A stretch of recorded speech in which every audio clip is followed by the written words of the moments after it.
Hello and welcome to the Center for Spiritually Integrated Arts, a Centers for Spiritual Living teaching center. I am Reverend Dr. Raymont Anderson. I am the founder and the spiritual director. Now, as you are sitting there joining us, you may have questions, any number of questions, such as, who am I? How did I get here? Spiritually integrated arts means what exactly? What is a teaching center? Well, what is Centers for Spiritual Living? What is that? What does that even mean? Or New Thought, or religious science, or science of mind and spirit? You may have any number of questions about this specific community, about the parent organization, CSL, our philosophy, our teaching, our liberation theology. Any number of questions. Feel free to send an email. We look forward to connecting more and building our virtual community, our global community. And if you haven't connected yet on social media, feel free to do so. This is your invitation now. Also, did you know that all of our Sunday messages are archived on our YouTube channel? You can watch it anytime. Now, questions about anything, such as becoming a member. What does that mean? What does membership entail? And if you live somewhere far and already belong to a spiritual community, can you be a member of more than one? The simple answer is yes, you can. Just like you can shop at more than one grocery store, you can attend or be a member of more than one gym. We are building beloved community. So you can do both. You can be a member of both. You can be involved with both. That's what being in spiritual community means. So we welcome you. We invite you. We are so appreciative that you have found this community and that you have joined us today. We bless you. We love you. We welcome you. Live long and prosper.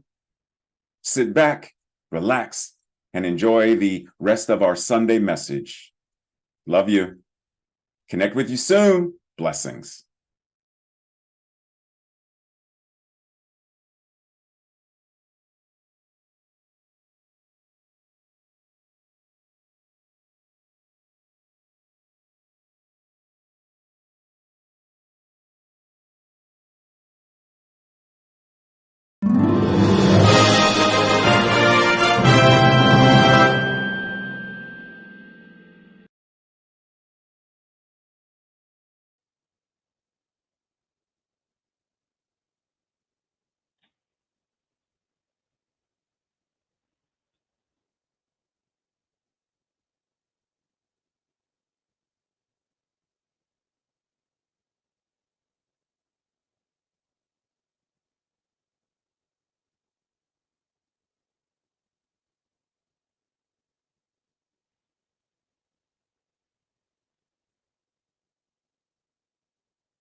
Namaste and greetings.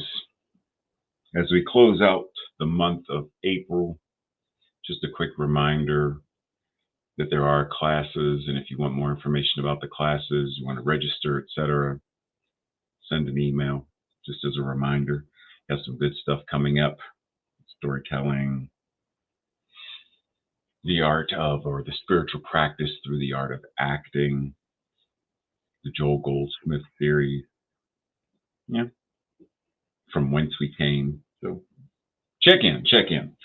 Today we are talking about gentle cosmic-ness. So we've been talking about this idea of what it means to be gentle, and now we are expanding it. It's gentleness, but it's giant gentleness, not just a tiny little, it's giant gentleness. And today we're talking about the cosmic-ness of it. Gentleness is loving, it is supportive, it is nurturing. So when we are in this space of this energy of gentleness, how do we look at the various situations that occur in the world? How do we look at the world around us and the future of this planet and all that is on it? Not just humanity, but all life. How do we look at it? How do we treat it when we do so through the eyesight, through the insight, through the energy of gentleness? How do we elevate and rise in gentleness in nature and as a universal community, as the embodiment of the divine? How do we rise? How do we elevate in gentleness, which is loving, supportive, and nurturing? How do we bring those same tools into every activity of our own lives?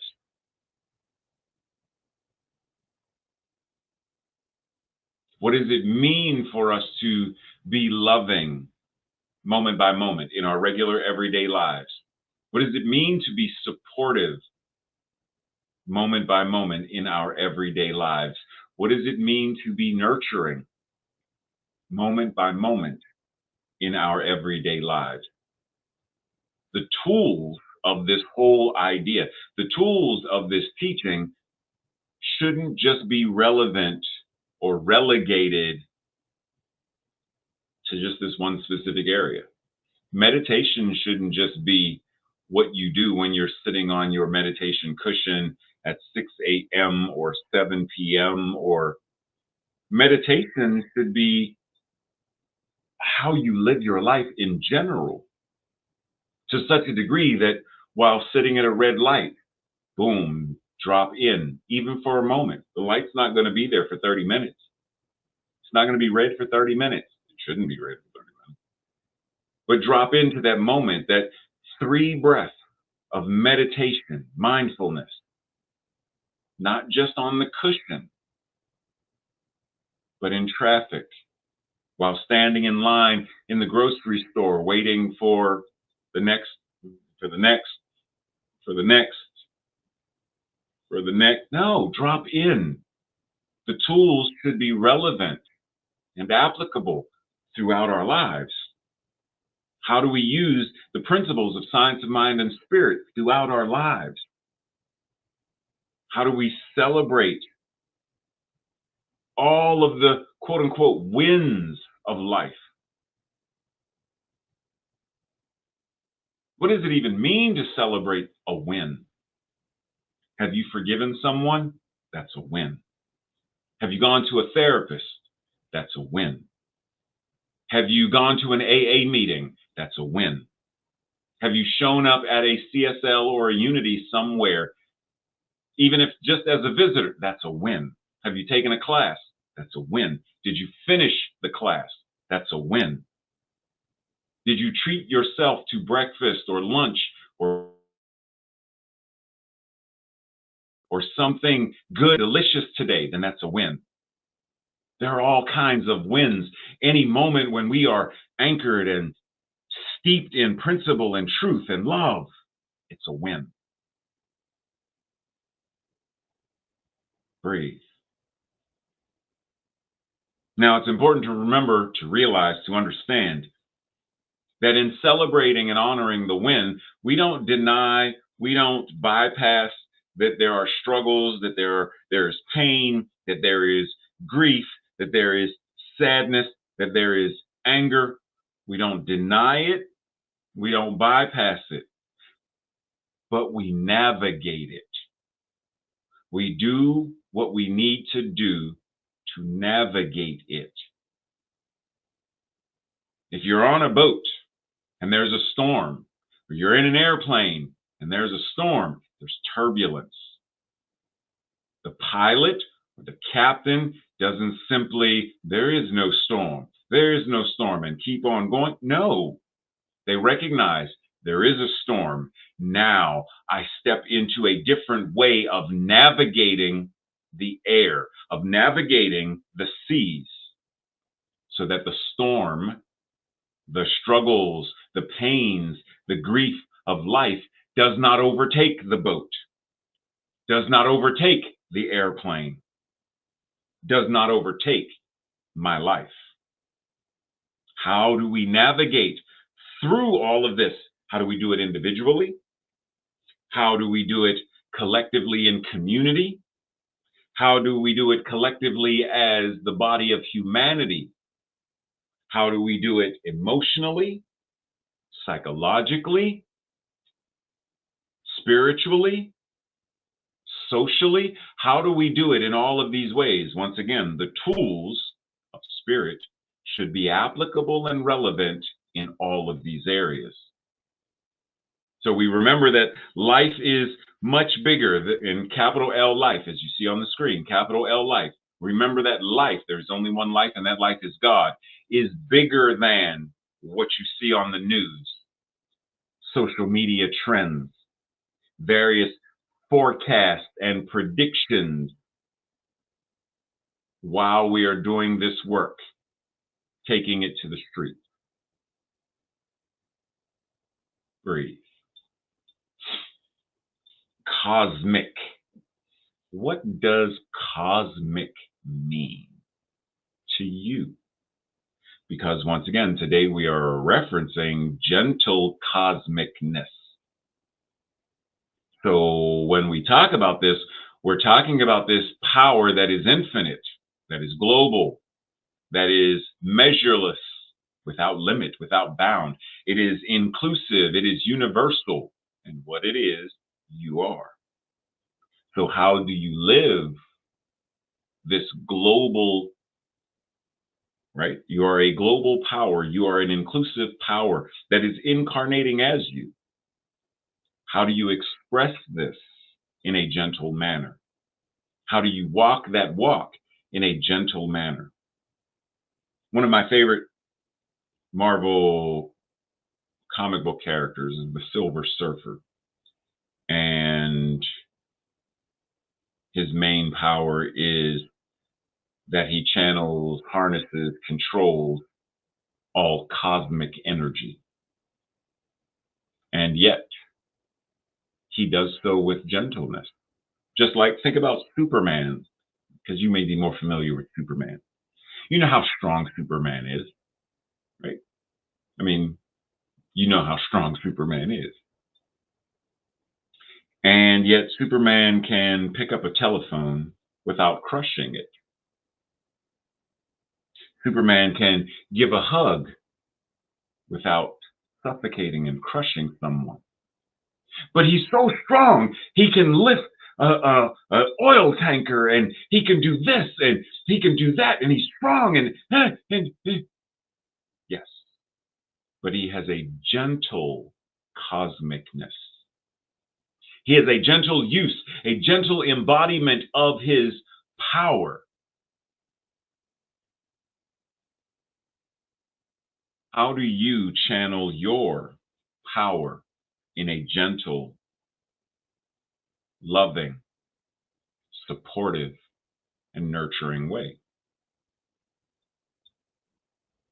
Now, throughout history, there have been these quote unquote wise individuals. So recognizing that you are such a wise individual, you are wisdom expressing. And in that, recognizing that you are more than you may feel. You are more than you may believe at any given moment. See, you can believe that you're a failure. You can feel like a failure. Yet there is this wisdom, this innate divine wisdom that reminds you you are so much more than just that feeling. You are so much more than just that experience. Even this body, you are so much more than just this body. You are this cosmic, infinite, measureless power encapsulated in this form, in these words, these thoughts. But you are so much more than that. And so this is the invitation into greater cosmic awareness of that which is the truth of who and what you are. How do we practice being in the space of this truth more often so that when something happens and the thought, I'm such a failure, it is immediately offset, or we shrink the space between, and yet, this is what I feel. I recognize that I need not identify myself solely by what I feel. I need not identify myself solely by this experience or this condition. I am so much more. How do we create the environment that we are walking the walk of this truth more often? Now, that doesn't mean that this other stuff isn't going to show up. Oh, yeah, it's more than likely it will. And yet, when it does, just like, what are the odds that you will never get caught in the rain ever again? It's pretty slim. I mean, if you go outside and you live your life, chances are you're going to get caught in the rain. Well, will you get wet if you're caught in the rain? Well, I mean, you have ways of making sure that you don't get drenched and whatnot. You have umbrellas and a raincoat. But does the umbrella or the raincoat stop it from raining? No. So we can have the practice, the mindfulness, the meditation, the prayer. It doesn't stop the rain from happening, but it can stop or shift how we are affected by the rain, the struggles of life. And I'm just using rain as an analogy because rain isn't bad, even though the weather people will say, and today is going to be a miserable day with lots of rain.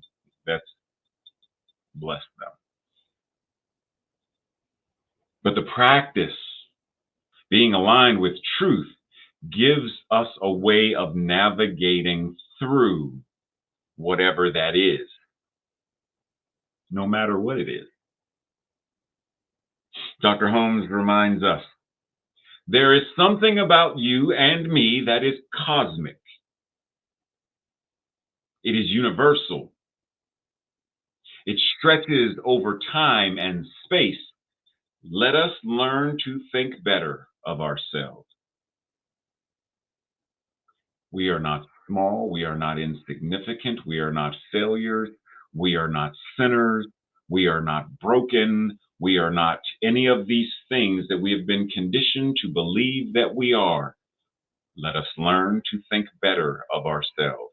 Better does not mean superior, as I am above you or above them, or it is think better of yourself in the way that when we are sick, we want to get better. Let us learn to think more healthy of ourselves. Let us learn to think more wellness of ourselves. Let us learn to think more authentic of ourselves. Let us learn to think more divine of ourselves. That's what better means. Let us learn to think that which is the truth of ourselves more often. because there is that which we are that is cosmic, it is universal, it is beyond space and time, it is beyond life and death as duality. It is simply life. It is simply the universality of spirit. It is all there is. Let us learn to think of ourselves as it. Breathe. Let us learn to think of ourselves as love, not just as people who love someone or love something, but we ourselves are love. We ourselves are peace and grace and joy and imagination and power. We are the very embodiment of it. That the cells of your body are made up of love and joy and peace. All that you are is it. You are a cosmic, powerful, divine energy incarnating in the form that you call the body, personality, character, traits, habits, etc. And yet, even with that, we are so much more than that. What do we say in our Declaration of Principles? We believe in the eternality, the immortality, and the continuity of the individual spirit, individual soul, forever and ever expanding. But we could say the same thing. We believe in the eternality, the cosmicality, the cosmic-ness that is beyond space and time, that is beyond simple form and feeling. It is the all that is, and it is individualizing itself right now as me. And this, that is the truth of me, is eternal and immortal. Breathe. And let us learn to think better of ourselves. Life is not just something to be endured, to be tolerated. It is to be lived in joy, to be lived in a fullness without limitation, without limit. I place no value on anything unless it brings gladness, love, friendship, the ability to laugh, and makes me feel that every person I meet, if I knew them, I would love them. That is the life we are invited to live.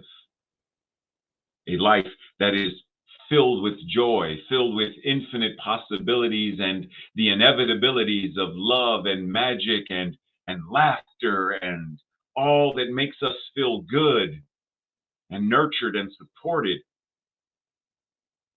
even while navigating the yuck and the muck of life.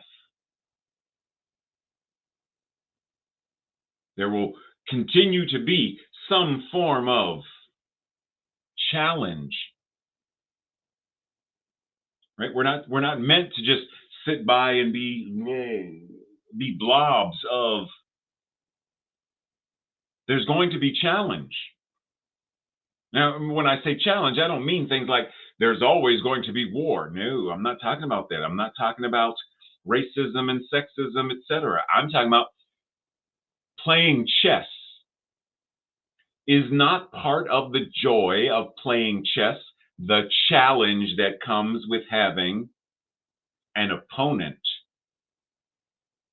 sitting on the other side of the chessboard who can meet you.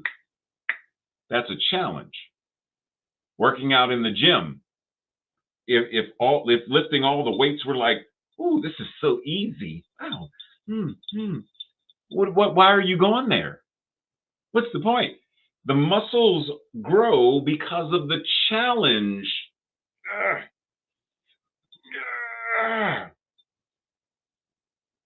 So challenge is not the enemy. What we're talking about is how do we walk the walk of life in a way where we partner with and through the challenge to navigate whatever the challenge is, a challenge of finances, a challenge of health, a challenge of sadness and grief, a challenge of whatever that is. When we are moving and being in this space of life is not simply something to be endured, but life is to be lived. Life is to be experienced in joy, in the fullness of all that it offers, as a loving, supportive, and nurturing power.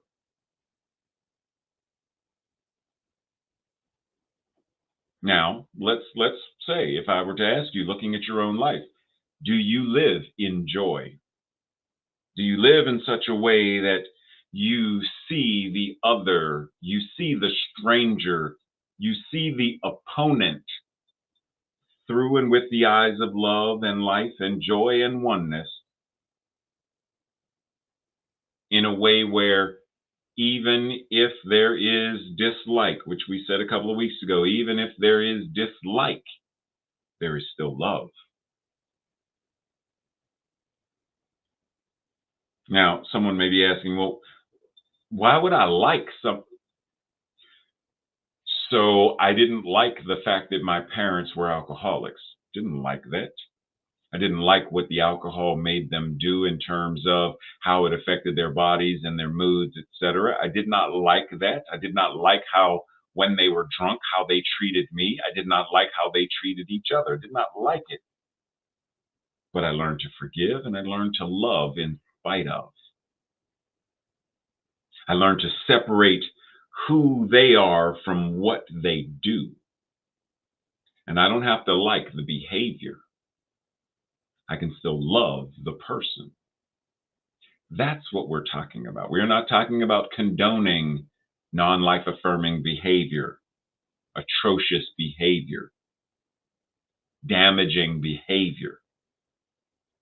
But we are talking about loving the person, loving them as a divine incarnation of God who, for whatever reason, is acting in this manner.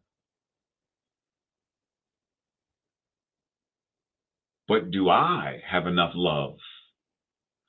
Or am I applying love in a way where I don't judge me? I don't equate like love, conditionality, and with myself. How do I get into a space of more love, compassion, gentleness for myself, to then be able to bring it out into the world as the way I take it to the streets? When someone looks at me, do they say, wow, Ray really enjoys life? Or do they look at me and say, I really don't want to be around him. He is such a drain. He is an energetic vampire. He is so toxic and just he brings me, he's like he's got a dark cloud of doom and gloom over his head, and I don't want to be around that. Is that what they get from me? That they avoid me? Or do I offer and bring greater joy and playfulness and laughter and light and possibility into the space? Simply, do I live with everyday joy? A joy that is non-conditional, where I don't say, well, I wait for my birthday to be in joy. I wait for special holidays to be in joy. I wait for people to give me gifts to be in joy. What about the everyday joy of sipping a cup of coffee or tea? The everyday joy of sitting in front of the television and harassing Tracy about Barrymore, step your feet. That's a Paramount TV commercial with Patrick Stewart, if you don't know. It's one of my favorite lines. And Tracy hears that phrase, Well, almost every day. I'm gonna say almost every day, but nonetheless, the everyday joy of saying, I love having highlighters so that when I am reading a book, I'm able to highlight stuff to go back. It's an everyday joy. I love these things. I enjoy having access to them, the ability to use them. What brings you everyday joy? I love listening to the wind chimes that are outside the house. It brings me joy to just listen to them and recognize the harmony of life itself. There is only one life. This life is God. This life is perfect, beautiful, powerful, joyous, loving. This life is my life now. This life is your life now. This life is all life now. And it being that, how does that show up in your day to day, taking it to the streets, the day to day, gentle cosmic-ness that is living, moving, and having its beingness as you in all that you do? What does it look like? Dr. Holmes says, I think love is the only security there is in the universe. I mean, there is nothing worthwhile without it. We must have love and have love for everybody, for everything. And by everything, I don't mean have love for war. I don't mean everything like that. I mean, have love for the trees and the plants and the bees. Have love for everything. Have love for everyone and everything to such a degree that we love war into extinction by loving peace so much that it dominates and proliferates the collective consciousness, that no one on the face of the planet has any use for the consciousness of war, oppression, greed, etc. How do we love to such a degree that love as the greatest security, the only security, as Dr. Holmes says, that love as the only security that is the universe itself, love that makes all that we do worthwhile? How do we live in such a way that that is the love that courses through our veins? That is the love that resonates through our voices. That is the love that makes the eardrums vibrate, sending those words and sounds to the brain. That love is the love that the deaf people receptively receive through the signs that others give. That is the love that we communicate in how we show up. So when someone says to you, I love you, do you say, or do you think, do you? Do they? Do they really? Do they really love me? Do you doubt the love when someone says, I love you? What makes you doubt it?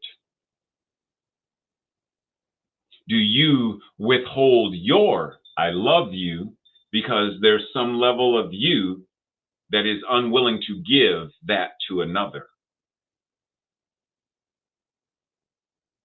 Why not love freely, love openly, without reservation? Just love. You don't need to know them to love them. I mean, so if I ask you, so who do you love? Do you have children that you love, siblings that you love, parents that you love? Who do you love? Pets that you love? Who do you love? Now, why do you love them? What is it about you that loves them? It's not about them. There's something about you that you love them. Because if you say, well, I love them because they're nice, conditional. I love them because of how they treat me, conditional. I love them because it's my mom, conditional. Because what if you didn't know that that was your mom? What if she wasn't your mom? You wouldn't love her then? Well, I mean, I would if, versus I love you because I know that you are a divine incarnation of love.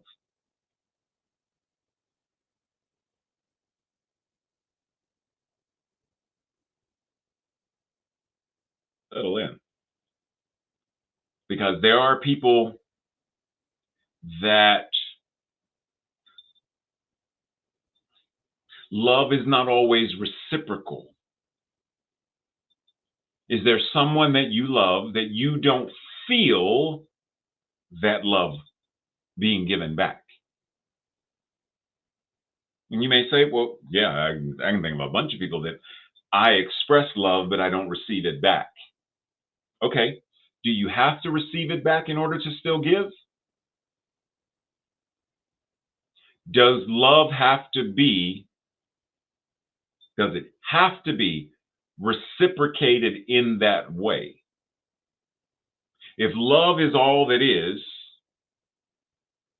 and it's always, because it's all that is, and it's always present, by giving love, I don't somehow have less love to give. It's not like money. If I have $100 and I give 50 of it away, I only have 50 left. There's a quantifiable limitation to the number of dollars and cents in my bank account. Well, your spirit doesn't have that quantifiable limitation of number. It doesn't have that.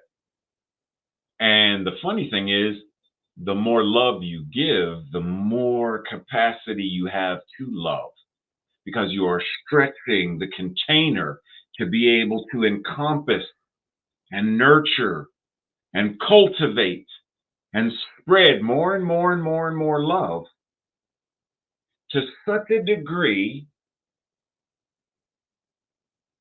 What the world has now is more love, sweet love, simply because each of us is willing to offer it, to share it, to give it without condition. Once again, this does not mean that we are condoning the Jeffrey Dahmers. It does not mean we are condoning the Hitlers. It does not mean we are condoning them for their behavior and the atrocities that they committed. It does not mean we are condoning that. It means we love them as human beings, and we love them with an energy that transforms and heals. This is the intention and the goal, that transforms and heals, to transform and heal the behavior, that it goes from that which is life denying to life affirming. How else do you rehabilitate anyone who goes to jail if you don't truly love and want the best for them? See, that's why our current penitentiary system warehouses people, treats them like animals, because we don't love them enough to treat them in a humane way, to offer them the tools and the resources to truly transform, to be healed. Whether they stay in jail for the rest of their life or not is not the issue, because they may very well, holding them accountable, serve the duration of their prison sentence, 326 years. But that does not mean we need to treat them like an animal for those 326 years.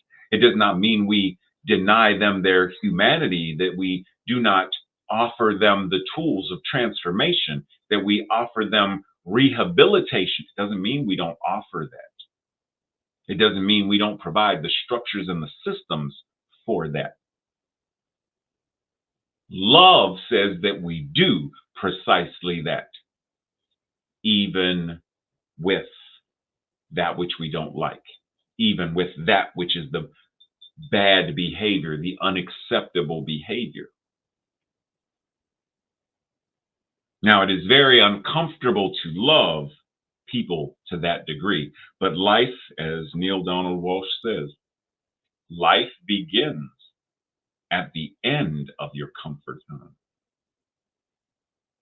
So, regarding love, do you know where the boundary is of your comfort zone to where that much love in that direction is uncomfortable? That much love in that direction is uncomfortable. Loving them makes me uncomfortable, but loving them expands your life. Loving them expands your life. Loving them expands you as life. Breathe. There's an old Arabian proverb that I used to teach my Kung Fu students way back in the 80s. He who knows not and knows not that he knows not is a fool. Shun him. Now, because if we're loving people, we're not shunning people, but for the sake of the proverb, what it means is see them, trust them. When someone shows you who they are in this moment, believe them. It's a rattlesnake. I'm going to believe it. It's a rattlesnake. And I'm going to treat it and move around it in such a way because I know what it is and what it's capable of. So if they know not and know not that they know not, why am I going to them for advice? He who knows not and knows that he knows not is a student. Teach him. I know that there are things that I don't know. I know that I don't know it all. I'm not a know-it-all. Tracy would disagree and say, but he thinks he is. Come on now, Uber Eats, leave me alone. And when the student is ready, the teacher will appear, but the student has to be someone who says, I don't know how to do sculpture. I want to learn. Then your teacher, your master, your whatever that guide will teach you how to sculpt or photography or martial arts or whatever it is. But it's the person who knows that there is that which they don't know. And then there are those who know. He who knows and knows not that he knows is asleep. Wake him. Neo from the Matrix is a great example. He who knows but doesn't know that he knows, that's why Morpheus, the god of sleep, had to awaken Neo, give him the possibilities, the right training and environment for Neo to awaken to the truth of, I do know. I am the one. And then he interacted with Agent Smith in a very different way. And then lastly, we have he who knows and knows that he knows is wise. Follow him. So the person that knows the truth, lives by the truth, is known by the fruit that they bear, that they show up as. That person is wise. We should follow that person. Now, how do we identify where in this are we? And how do we navigate in such a way that we are student, we are awake, we are wise, we know when to lead, we know when to follow, because we are living based upon the principles.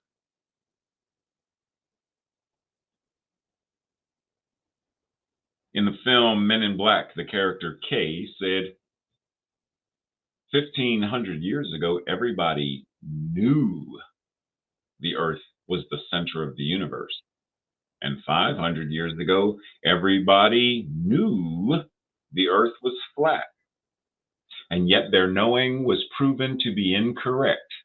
So be mindful of what we claim that we know or we think we know, and imagine what you'll know tomorrow. Right here and right now, we know that war is a thing. Right here and right now, we know that racism is a thing.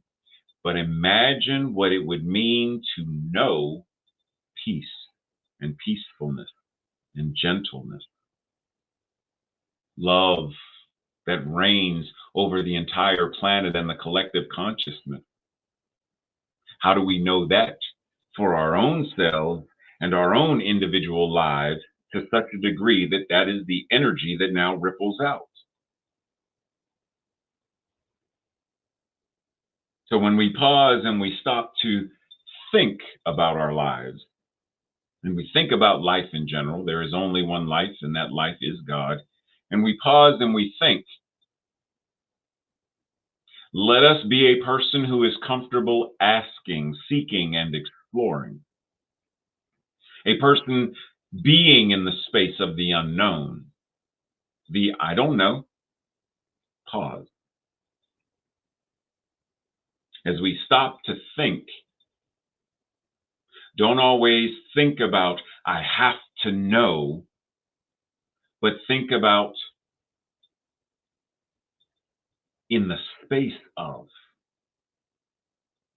There are many ways to know. There are many ways to experience. There are many ways to be the expression of. So it's possible to be in the mystery rather than forcing an answer. But we have to be comfortable asking more effective questions. There's I think it's season 4 of the HBO Max series True Detective, or season 5. And now I can't think of the woman's name. Silence of the Lambs, Agent Starling, Jodie Foster. It stars Jodie Foster. And Jodie Foster is a sheriff who consistently tells people, ask not that question, ask the question, or ask the right question, or ask a better question. We have to be a person who is comfortable asking, seeking, going further, exploring more, being in that space of the unknown, the space of I don't know, the space of mysterious chaos. Because that space of the mysterious chaos is the space of creativity and the space of imagination. That is the birthplace of the miraculous magic of life. See, in our imagination, we can imagine anything. That means it's limitless. How do we enter into the space of the mysterious chaos of that which is without limit in order to bring the miraculous and the magical into our lives as the expression of our lives? The Science of Mind textbook and the teaching itself are meant to be a living document. This is why we are encouraged to be open at the top and open at the bottom. We are called to be in the space and the energy of the cosmic, the space and the energy of the infinite, global, measureless, inclusive, universal wonderment of life. This call is also found in how we push the boundaries of the status quo. That would rather we accept and not ask. That we would receive and not seek. That we would follow the rules even when those rules are inhumane, unethical, and life-denying. We are to move beyond, to embody the cosmic, to live it, to move as it, to be it in all ways, always. Breathe. How do we step into the space to always be the embodiment of the divine in all of the ways that we show up in our lives, that we show up in the world, as a living document of spirit, as a living document of love? This week's affirmation or declaration, I will say it first, and if it resonates with you, say it with me on the second go round. Love itself is the activity and healing power that is my life and service in the world. Together. Love itself is the activity and healing power that is my life and service in the world. And so it is. This week's journal questions and Thursday night study group questions. How do you feel about the idea that life is always working out? Do you believe it? Do you agree with it? Do you disagree? How would you describe what gentleness looks like when practiced in daily life and activities of life, especially the difficult ones? 3. What is or who is someone you used to know? No, that should be something. What is something you used to know that you now know was not accurate? Santa Claus. I now know that what I used to know about or believe about it is not accurate. What is something you used to know? What is something you used to know? Like, I know this, that you now know was not accurate, but you believed it anyway. You knew it anyway. What changed the known then to the new known now, or your new now knowing? Number 4. How can you bring more gentle cosmic-ness into your life? How much joy is in your life? And how can you increase the amount of it? Lastly, what was one thing in any of the messages for the month of April that caused some level of discomfort? Remember, we're stepping out of the comfort zone. That caused some level of discomfort to surface. What was it specifically about it that stirred the discomfort? And did it challenge you, or in what way did it challenge you? Breathe. As we enter into that space of prayer, simply recognizing and knowing that the isness and allness that is life itself, God, source, spirit, all there is right here, right now, incarnating itself in, through, and as each and every one of us. This cosmic power showing up in, through, and as each one of us, the cosmic-ness of the universe, individualizing itself as me.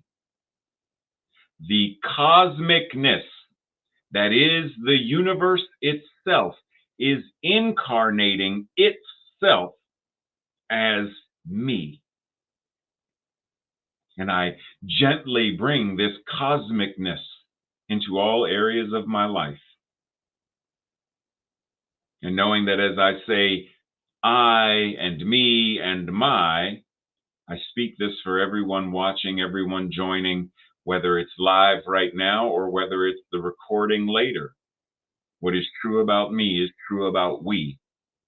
So I practice this gentle cosmic-ness in all of the areas, all of the ways that I live my life, that I walk the walk, that I show up in the world.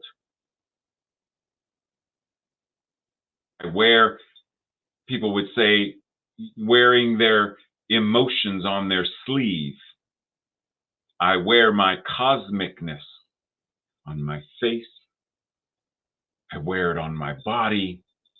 I wear it as the divine cloak of love, compassion, gentleness, nurturing, support, unified harmony, oneness, and all of the other qualities of the divine. I wear the garment with appreciation and gratitude. I wear it with pride and power, knowing that it is the truth of my being. And the more I do this, the more I walk that walk and live this cosmic-ness out loud, the more it inspires and infects others to awaken to their own spiritual magnificence, so that they too put on the garment, recognize the garment that is their own cosmic-ness, that is their own divinity, individualizing itself as them.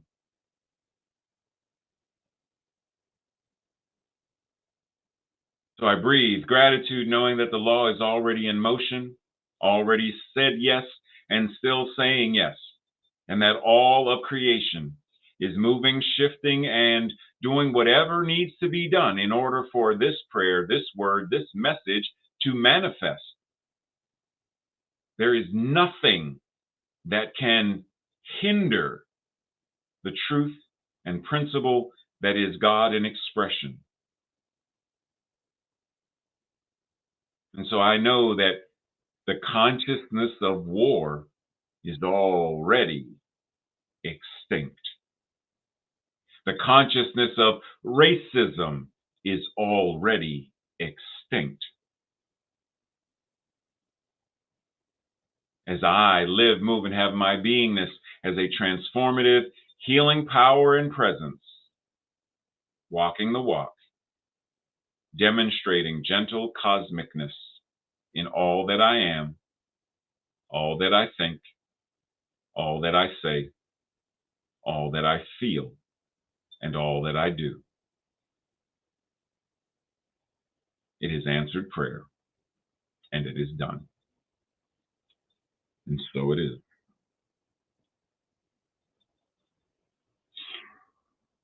And so it is. Much love, appreciation, and blessings, and we will see you soon in the month of May. Blessings, everyone.